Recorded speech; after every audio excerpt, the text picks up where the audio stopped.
todos, eu sou Murilo Haddad, sou chairman associado do C12 Brasil, que é um grupo de capacitação, trabalhamos com capacitação de empresários e CEOs cristãos, e sou casado há 24 anos com a Luciana, pai da Amanda, pai da Ana Júlia também, e desde o início sou frequentador assíduo do Palavra de Homem, né, e atuante no Palavra de Homem, e também nesse momento agora virtual que estamos vivendo. Mas assim, desde o início, o que eu penso sobre a atuação do Palavra de Homem na minha vida, me vem dois verbos. Um primeiro verbo é o buscar, né? Eu acho que se nós não formos intencionais na nossa busca, né, pela excelência, em sermos melhores homens em todos os aspectos da nossa vida, né, dificilmente a tendência vai ser de buscarmos a excelência. Porque é muito comum você buscar excelência no trabalho, você buscar excelência em compartimentos da nossa vida. Mas como ser indivisíveis que nós somos, né? Eu acho que quando você entende que como homem nós precisamos buscar o caráter de Cristo para nossas vidas, nós precisamos ser intencionais, né? Então eu acho que isso fez com que eu crescesse também ao longo desse tempo todo, que é de buscar intencionalmente a melhoria contínua, tendo Cristo como padrão, né? Então eu acho que esse é um ponto importante, marcante na minha vida. O segundo verbo acho que é o transformar, né? A transformação, né? Você está aberto para se transformar, né? E a gente vai ficando mais velho, né? Então parece que a gente vai ficando mais rígido em alguns pontos, mas é tão bom quando você permite que o Espírito Santo transforme a sua vida, que o Espírito Santo molde áreas da sua vida que pareciam imoldáveis, né? Já estavam cristalizadas e consolidadas. Então eu acho que é isso que o Palavra de Homem, através, né, de toda a sua dinâmica, né, de toda a palavra ali, todas as palestras, o compartilhar, o caminhar lado a lado, ombro a ombro com outros homens, faz com que haja transformação. Então eu acho que se você está aqui nesse momento assistindo esse vídeo, você está buscando uma transformação. E que Deus possa abençoar a tua vida como tem abençoado a minha, tá bom? Um grande abraço.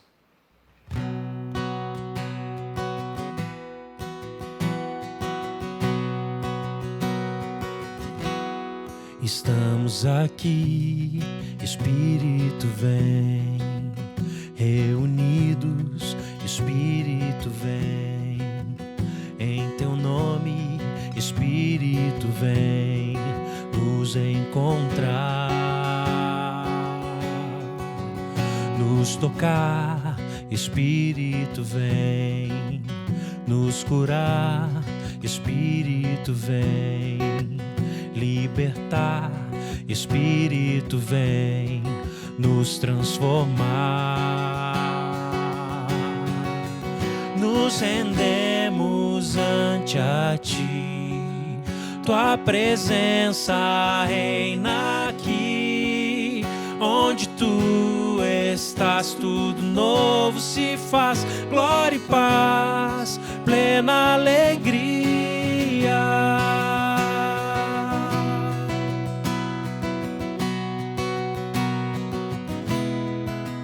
Te exaltamos, Espírito vem, te adoramos, Espírito vem, glorificamos, Espírito vem, o Pai revelar.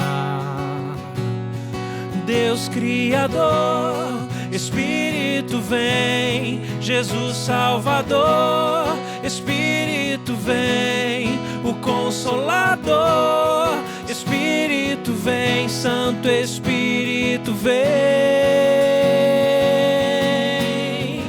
Nos rendemos ante a ti, tua presença reina aqui.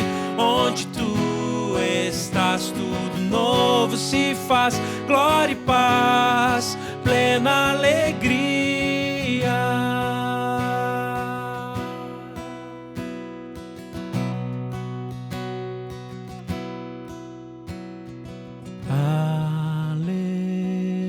Aleluia, glória ao Rei, glória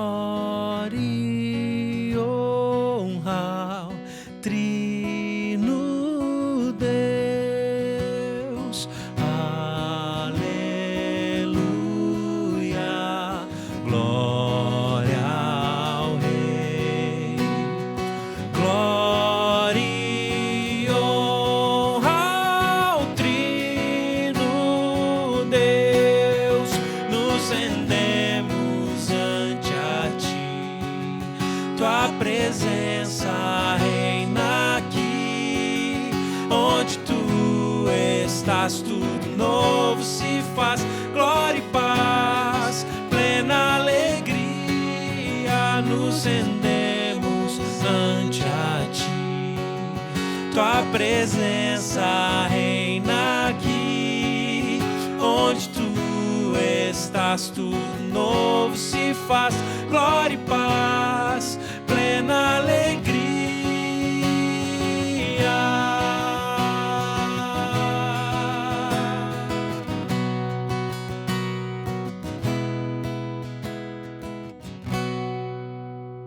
Aleluia. Louvado seja o Senhor Jesus Cristo.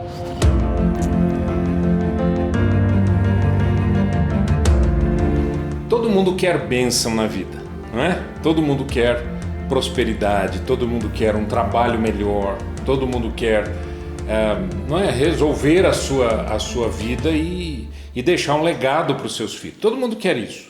Eu quero falar hoje com você sobre os nossos limites, mas a abundância divina. Ou seja, como que é o contraste dessa bênção que vem de Deus para a nossa vida como homens, como líderes da nossa família, da nossa casa, e ao mesmo tempo nessa limitação nossa. Então a abundância de Deus é a nossa limitação. Vamos conversar um pouquinho sobre isso, lendo um texto aqui no livro de 2 Reis, capítulo 4, versos de 1 a 7.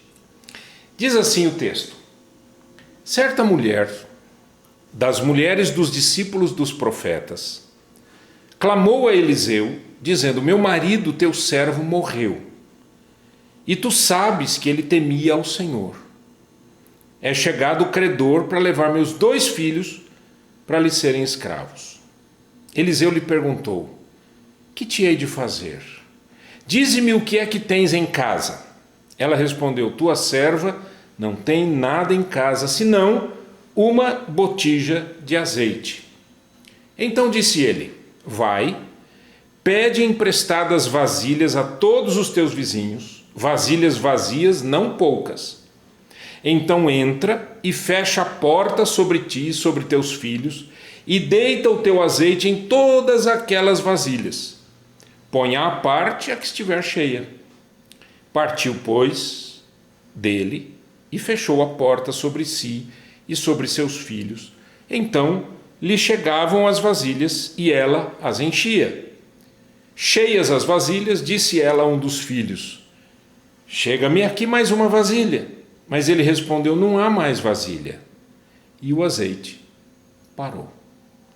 Então foi ela e fez saber ao homem de Deus. Ele disse: vai, vende o azeite, paga a tua dívida, e tu e teus filhos vivei do resto. Eu quero conversar com você sobre esses princípios que temos aqui. Existem princípios para uma vida cristã próspera nesse texto, e eu quero trazer para você, não é? No Palavra de Homem é assim. Palavra de Homem, a gente quer que os homens assumam a sua liderança, não é? E ser líder não é ser mandão, não é sair dando chute em nada, mas ser líder é ser um homem valente, um homem corajoso, um homem responsável, um homem previdente, um homem que sustente a sua família, que cuide da sua casa e que dê para a sua casa estabilidade. E eu quero desenvolver com você alguns desses princípios que eu encontro nesse texto. Primeiro princípio que a gente tem aqui. Qual era o cenário? O cenário é que essa mulher, que era esposa de um profeta, chama Eliseu e diz: Eliseu, o meu marido me deixou com dívidas. Então o primeiro princípio é que a gente tem que lutar para não ter dívidas. Tem gente que diz: é impossível viver sem dívida. Não é impossível viver sem dívida. Você tem que entender o que é uma dívida. Por exemplo, alugo a minha casa, é uma dívida. Não, não é uma dívida. Você aluga uma casa porque você vai viver nela, não é? Você está investindo na sua vida. Você não vai ter esse dinheiro de volta nem nada, mas você está investindo. Agora, dívida é aquilo que a gente faz, muitas vezes até sem necessidade, e a gente cria uma situação muito complexa e que acaba gerando, né, um problema como esse. O cara morreu, a esposa ficou sem nada. E pior, ficou com dívidas. Então a primeira coisa, eu preciso dizer não para as dívidas. Não é? Aqueles credores, por exemplo, do texto, eram exigentes, eles não iam perdoar a dívida, eles queriam levar os filhos como escravos, queriam vender os filhos para recuperar o seu dinheiro. Então quem deixa dívida, gente, deixa um mal para a família. Quem deixa dívida cria um problema grave para a sua casa. Então é melhor viver uma vida mais simples e não ter dívidas, do que ter dívidas, viver uma vida abastada e depois deixar um legado de problemas, de dívidas e, não é, uma situação de instabilidade total para a família. Então preste atenção nisso. Vai cortando o que você pode das dívidas existentes. Vai cortando, né? E vai vendo como que você pode viver melhor. E ainda que você trabalhe mais e ganhe mais, você não precisa gastar mais. Cuidado com isso. Segundo princípio. Inicie um restabelecimento da sua vida. Inicie com aquilo que você tem. No versículo 2, Eliseu perguntou: o que te hei de fazer? Perguntando para a mulher. Dize-me o que é que tens em casa. Ela respondeu: não tenho nada, eu só tenho uma botija de azeite. Eu tenho aqui uma botija de azeite. Esse azeite aqui é a única coisa que eu tenho e é a única coisa que, né? O que eu vou fazer? Eu não tenho nada, eu só tenho isso. Para a mulher, ela só tinha uma botija de azeite. Para Eliseu, que era um homem de Deus, ele via pela fé, não era apenas uma botija de azeite, mas era a fonte que geraria mais recursos. Sempre que você estiver iniciando um trabalho novo, iniciando um projeto novo, querendo empreender ou coisa parecida, parta daquilo que você tem. Né? Imagine que um amigo chega para você e diga assim: meu amigo, eu estou numa situação difícil, fui mandado embora, né? Eu estou com até a minha profissão está meio obsoleta, porque nessas mudanças todas, eu estou preocupado, o que eu faço? O que você diria para esse homem? Eu acho que uma das coisas que você diria para esse homem é: o que é que você sabe fazer? Ou seja, o que é que você tem? O que é que você sabe fazer que ainda você não descobriu que pode te render recursos, pode render um ganho?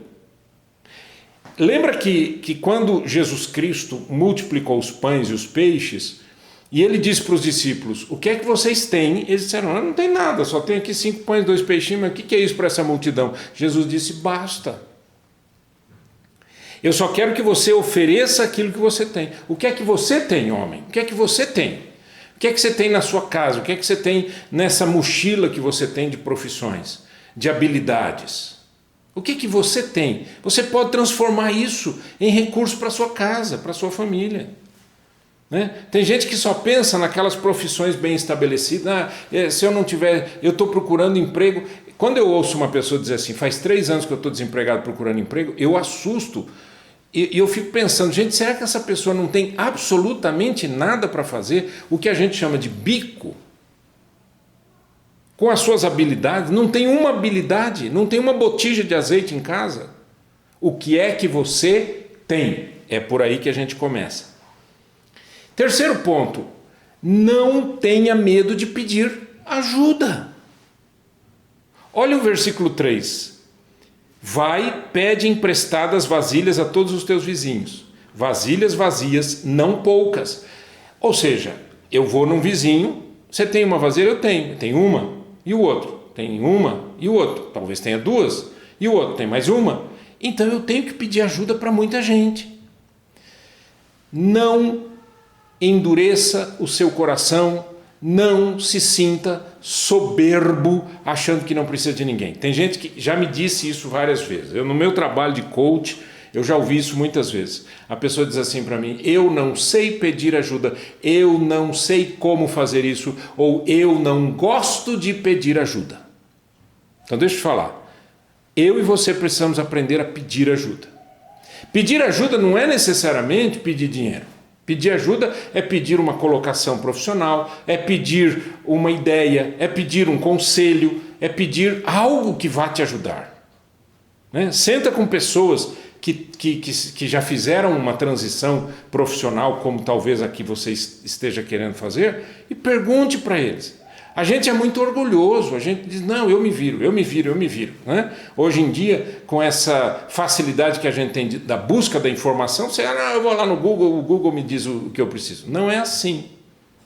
Porque você vai encontrar muita coisa errada, muito lixo, muita gente despreparada que só está ali para poder fazer um videozinho e mostrar alguma coisa para você. Então, cuidado com isso. Procure pessoas bem-sucedidas. Então, ao ir buscar vasilhas, essa mulher estava declarando, eu preciso de ajuda. Só que ela não estava pedindo azeite, ela estava pedindo vasilha, vazia, ok? Eu preciso também, em quarto lugar, fazer uma pergunta, o que é que boicota a minha vida ou eu me boicoto? Quais são os limites que eu tenho para que a bênção de Deus caia na minha vida? Quais são ou os desafios que estão diante de mim? Eu preciso fazer essa pergunta. Que desafios eu tenho ou eu vou ter se eu entrar por esse caminho?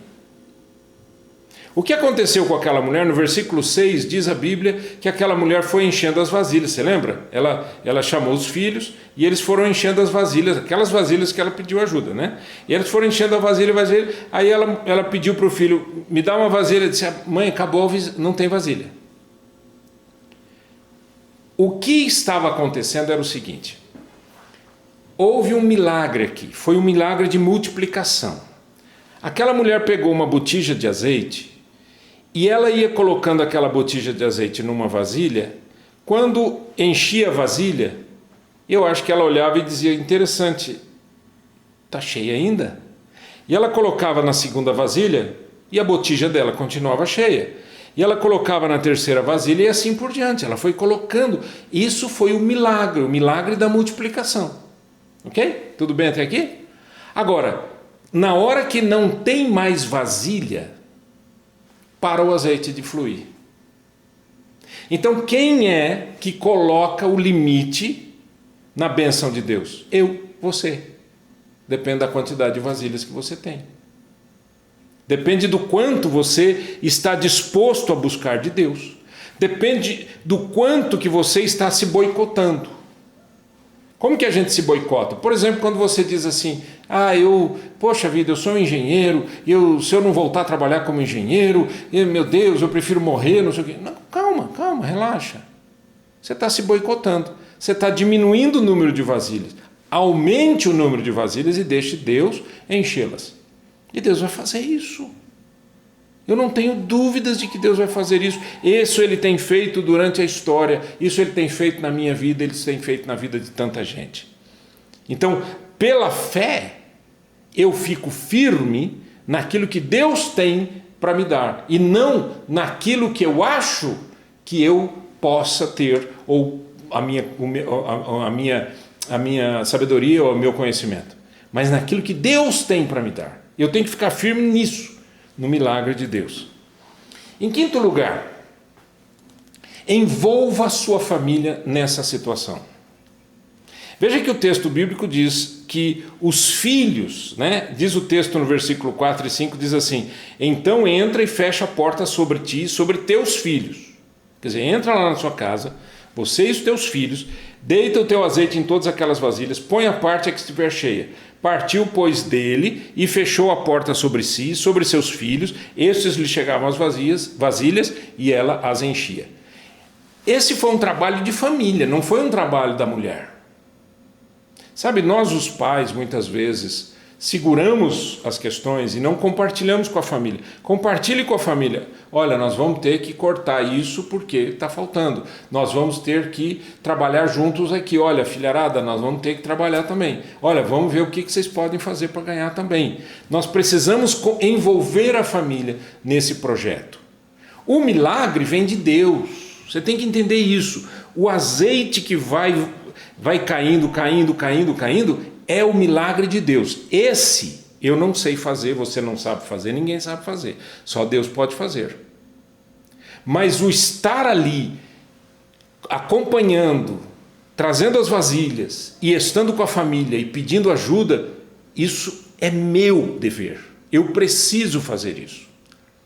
A minha fé é exatamente quando eu digo assim, eu sei que Deus tem o melhor para mim, portanto eu vou fazer o máximo possível. Eu vou me sacrificar, mas também a minha esposa vai se sacrificar e meus filhos vão se sacrificar. Nós vamos fazer isso como família, porque nós vamos vencer como família. Nós não vamos só passar um problema aqui como família, mas nós vamos vencer como família. E em último lugar, uma coisa interessante, versículo 7, quando aquela mulher, chegou para o profeta e disse, olha, acabaram as vasilhas e acabou o azeite, a mulher disse assim, o profeta disse assim, vai, vende o azeite e paga a tua dívida, e tu e teus filhos vivei do resto. Então, vende, paga, viva do resto. O que é isso?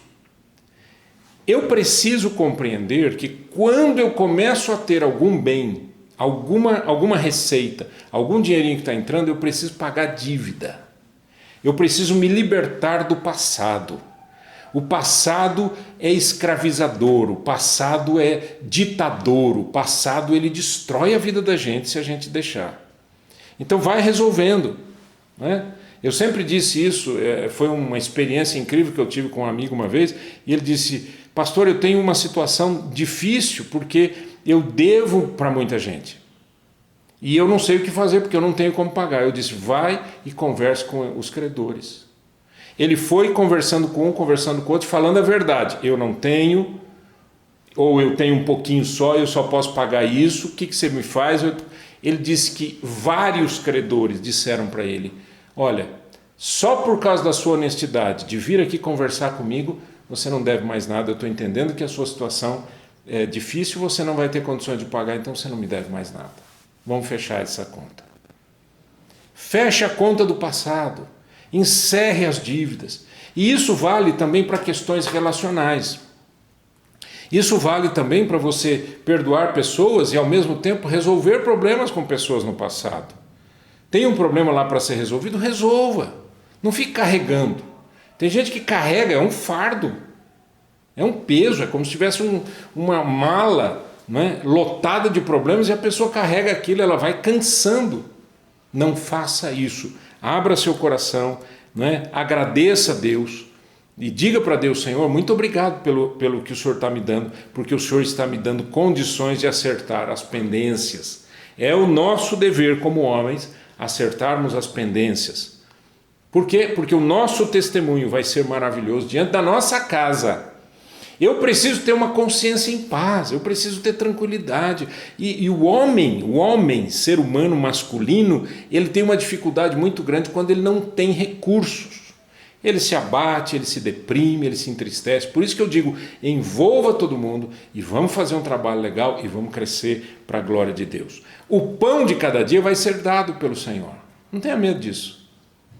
Mas você precisa crer e andar nos princípios de Deus sem se desviar, né? Sem se desviar desses princípios. O que limita a bênção de Deus é a nossa incredulidade. Não seja incrédulo. Diga para Deus, Senhor, eu creio e eu vou trabalhar para a glória do Teu nome e eu vou fazer o melhor que eu posso, mas eu vou fazer debaixo dos princípios de Deus. Vamos orar? Eterno Deus, eu quero te pedir que cada pessoa que está participando, ouvindo essa mensagem, vendo essa mensagem, assistindo essa mensagem, ó Deus, que seja tocada pelo Espírito de Deus e trabalhada pelo Teu Espírito para ser uma pessoa nova, restaurando, Senhor, a vida e restaurando os bens, restaurando os recursos financeiros, restaurando a profissão, restaurando um trabalho para a honra e glória do Teu nome, em nome de Jesus. Amém e amém.